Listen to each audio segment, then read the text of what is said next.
A fresh sourdough starter is nothing but warm water and flour. What makes it work is there are yeasts on the in the flour itself. The less refined the flour, the more natural yeasts there are in the flour. This is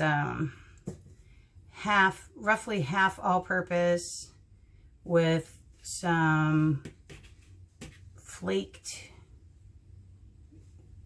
wheat in here.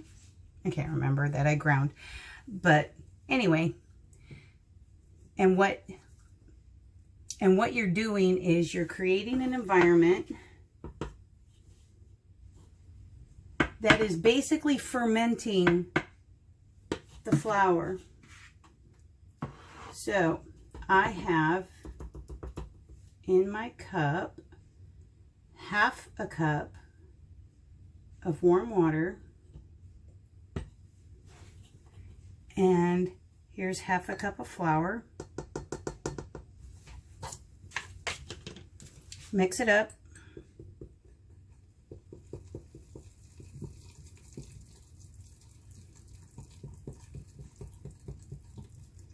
That's it. Mix it up until it's a paste. It can be lumpy or not, whatever. It's not, this part isn't overly precise. All that matters is that you have an equal amount, at least the way that I do starter. You have an equal amount of water and flour. Then you put it in a container. I obviously love canning jars. You put it in a container, and it has to have access to the air. So the reason why San Francisco sourdough tastes the way that it does is because of all the yeasts flying around in the air in the Bay Area. So the taste of your sourdough will change depending on where you are. Anyway, so when you cover it, it has to be something that's breathable. I love using mesh like this. This is from a shirt that I cut up. You can use this. You can use window screening. You just have to make sure that it's clean beforehand. Nylon window screening would be great because of the fact that it doesn't rust.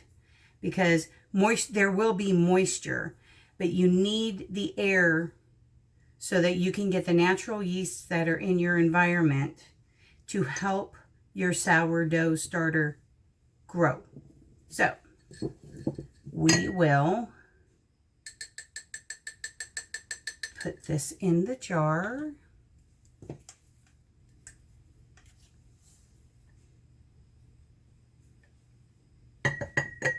Now I'm only doing a small bit. I usually, when I started making sourdough, it was 1 cup of everything. So 1 cup of water, 1 cup of flour.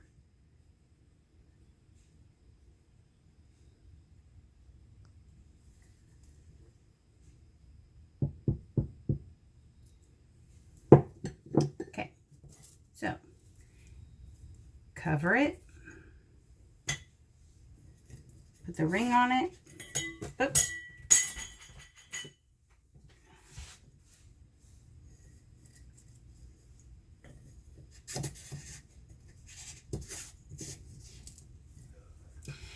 And you sit this someplace warm, like when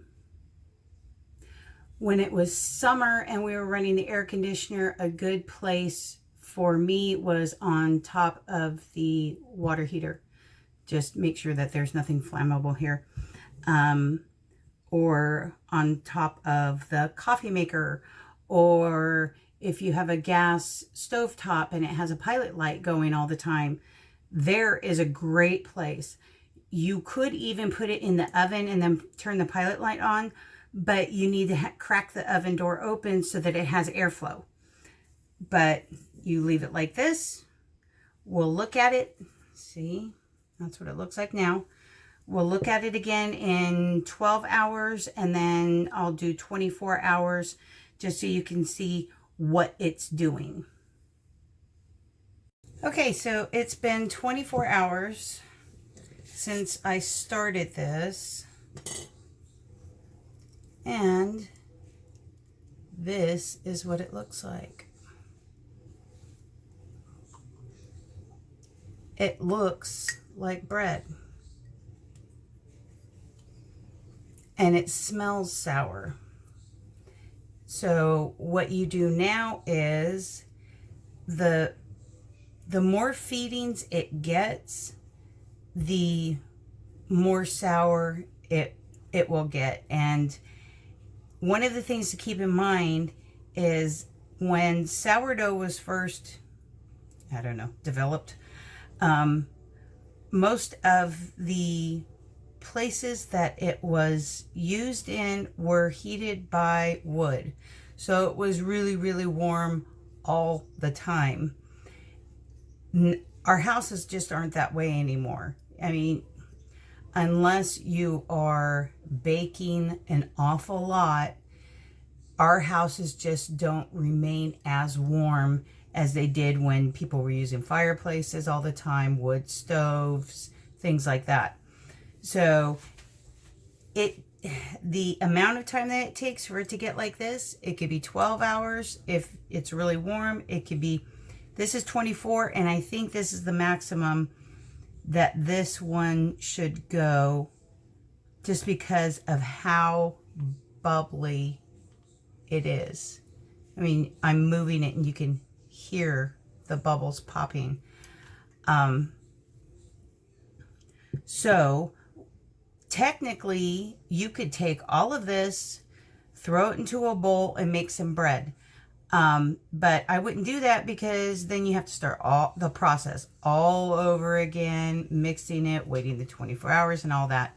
So I'm going to mix up equal parts water and flour. It doesn't matter what amounts. I'm going to mix that up, put it in here, let it sit another 24 hours, and continue to do the same. And that's how I started my big, huge, I have 4 cups of starter left from the other day. That's in the fridge. And then one of the reasons why the majority of recipes out there or instructions for sourdough starter tell you to get rid of half of it, is because of how much space this takes. By the time you get done, if you're doing this for a week, okay, so let's do math. I'm doing half a cup of flour just because I wanted a smaller amount since I already have starter in the fridge. Half a cup of flour, half a cup of water. So do that by 7 or 6 or however many days until you think it's sour enough and you have enough to play with and to actually do recipes. That's 3 cups, 3 to 3.5 cups of flour combined with the water, and you just it keeps going up and up and up. And most of the recipes call for starting out with a cup of each.